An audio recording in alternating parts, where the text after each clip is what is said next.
Assalamualaikum teman-teman, nama saya Muhammad Faisal Fahrudin Firdaus.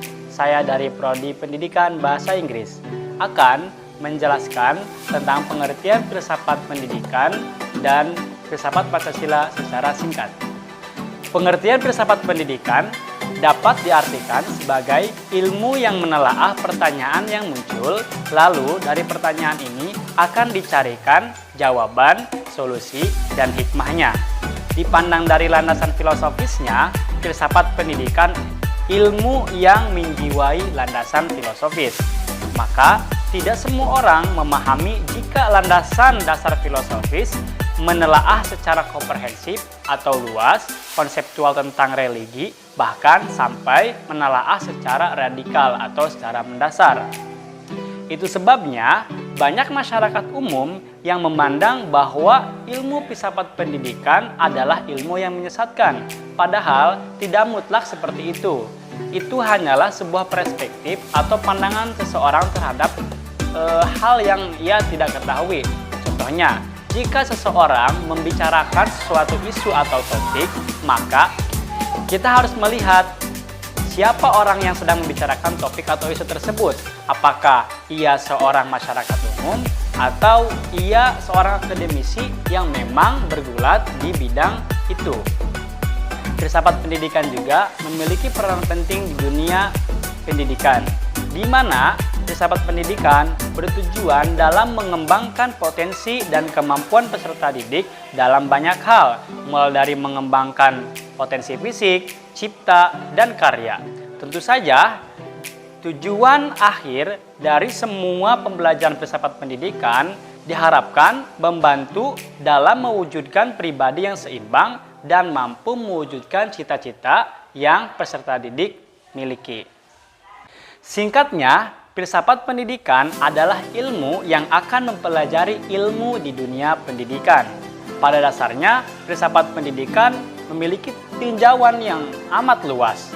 Tidak hanya meninjau realita yang sedang terjadi, tetapi juga meninjau sudut pandang terhadap dunia, bahkan sudut pandang hidup seseorang. Dan adapun pengertian filsafat menurut para ahli, di sini saya mengambil dua pendapat. Yang pertama, menurut T.W. Moore. Pengertian filsafat pendidikan menurut T.W. Moore adalah sebuah teori pendidikan yang dikemas dalam sebuah sistem konsep, di mana teori pendidikan itu dibagi menjadi dua kelompok. Yang pertama tentang teori umum pendidikan, kedua teori khusus pendidikan. Dan yang kedua, pengertian filsafat pendidikan menurut Herbert Spencer. Herbert Spencer membagi menjadi tiga tingkat, yaitu tingkat pengetahuan umum, pengetahuan yang terstruktur, dan pengetahuan yang komprehensif. Baiklah, poin kedua, selanjutnya filsafat Pancasila. Filsafat Pancasila adalah penggunaan nilai-nilai dasar Pancasila sebagai dasar negara dan pandangan hidup bernegara.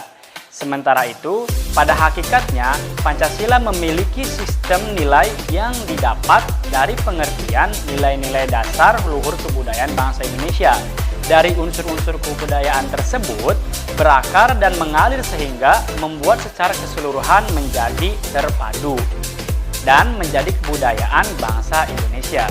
Melalui penjelasan tersebut bisa disimpulkan bahwa Pancasila sebagai suatu produk filsafat yang digunakan sebagai suatu pandangan hidup di negara Republik Indonesia. Dan adapun pengertian filsafat Pancasila menurut Insinyur Soekarno adalah filsafat Pancasila merupakan filsafat asli dari Indonesia yang diambil dari budaya dan tradisi Indonesia dan akulturasi budaya India, Hindu-Buddha, Barat Kristen, dan Arab Islam. Adapun menurut Soeharto, filsafat Pancasila mulai mengalami perubahan melalui para filsuf yang lahir dari Depdikbud. Semua elemen barat disingkirkan dan diganti dengan interpretasi dalam budaya Indonesia. Mungkin hanya itu yang bisa saya sampaikan tentang pengertian filsafat pendidikan dan filsafat Pancasila. Maka dari itu, marilah kita berfilsafat. Wabillahi taufiq wal hidayah. Wassalamualaikum warahmatullahi wabarakatuh.